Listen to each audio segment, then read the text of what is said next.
रात के 12:00 बज चुके थे। भाई ने धीरे से मेरे कमरे का दरवाजा खोला और अंदर आकर मुझे सोता हुआ देखकर अंदर से दरवाजे की कड़ी लगा दी। मैं भी सोने का नाटक ही कर रही थी। कमरे में हम दोनों के सिवा और कोई भी नहीं था। मुझे अच्छे से मालूम था कि मेरा भाई आधी रात को मेरे कमरे में किस लिए आया है। मैं भी बिस्तर पर आंख बंद करके ऐसी पड़ी थी जैसे बहुत ही गहरी नींद में हूँ। उसके बाद जो भाई मेरे साथ करने वाला था वो मुझे मालूम था, पर मैं भी उसे रोकने की कोशिश नहीं करती थी। क्यों नहीं रोकती थी? इसका जवाब आपको कहानी में आगे मिलेगा। आखिर यह सब कैसे शुरू हुआ और भाई को सबसे ज्यादा मेरे में क्या पसंद था। पूरी कहानी जानने के बाद आपके होश उड़ जाएंगे कि कैसे उसने मुझे सिर्फ अपनी उंगली से हेलो दोस्तों। मेरी उम्र 21 साल थी। मैं सेकंड ईयर की स्टूडेंट थी।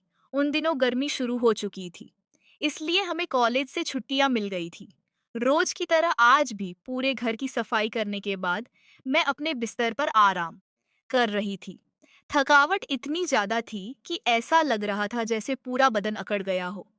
मैं अपने बिस्तर पर लेट सुकून पाने की कोशिश कर रही थी और हाथों से अपने सिर की मसाज कर रही थी। तभी मेरी एक साइक करा आवाज सुनकर मेरा भाई विक्की बंद कमरे में आया और कहने लगा, क्या हुआ दीदी? तबीयत तो ठीक है। मैंने कहा, क्या बताऊं भाई? मम्मी सारा काम मेरे सर पर डालकर चली जाती है। कॉलेज की छुट्टियां क्या हुई, सारे घर की जिम्मेदारी मुझ पर आ गई है। ऊपर से मुलाजिम भी छुट्टी पर है। मुझसे नहीं होते ये घर के काम। मेरी बात सुनकर वह मेरे पास बैठ गया और कहने लगा, मेरी प्यारी बहन कोई बात नहीं, मैं अब भी तुम्हारे लिए दूध लेकर आता हूँ। उसे पियोगी तो सुकून मिलेगा।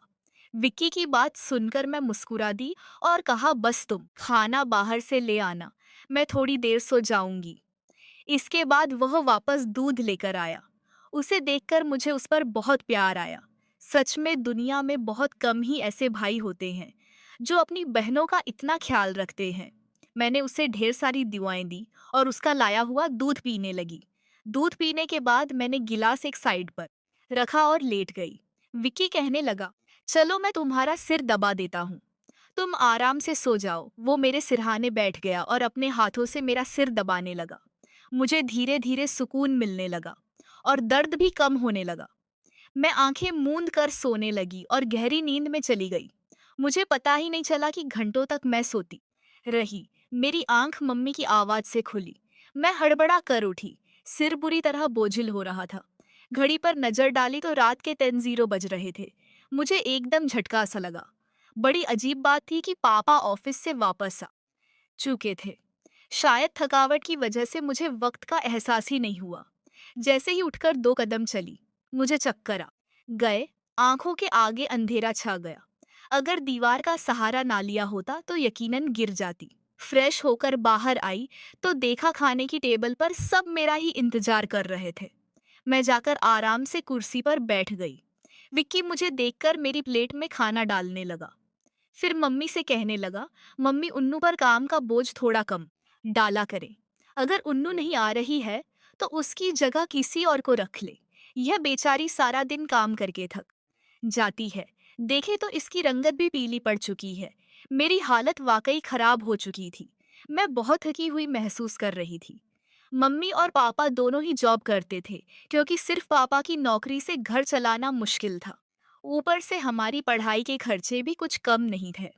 इसलिए मम्मी भी उसी कंपनी में काम करती थी जहां पापा नौकरी करते थे। मैं और विक्की कॉलेज जाते थे, मगर अभी गर्मियों की वजह से छुट्टियां थी, इसलिए हमें घर पर ही रहना पड़ रहा था। मैंने जैसे कोई मेरे बिस्तर के पास बैठ रहा हो।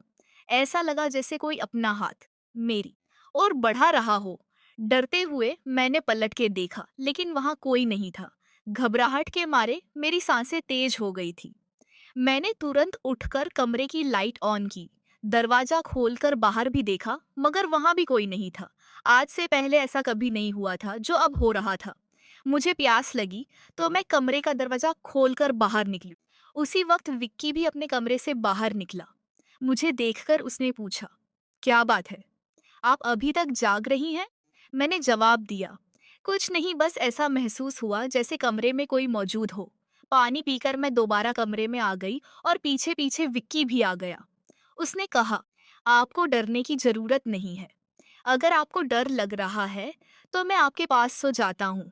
मैंने उससे मना करते हुए कहा नहीं। तुम्हें अपनी नींद खराब करने की जरूरत नहीं है। तुम अपने कमरे में जाकर सो जाओ। लेकिन वह जिद करने लगा। मैं आपको अकेला किसी भी हाल में नहीं छोड़ सकता। आपकी तबीयत खराब हो सकती है। मैं आपको तकलीफ में नहीं देख सकता। आप सो जाए। मैं यहीं सो जाता हूँ। आखिरकार मैं बेड पर जाकर सो गई। उसने तकिया उठाया और सोफे पर रखकर वहीं सो गया।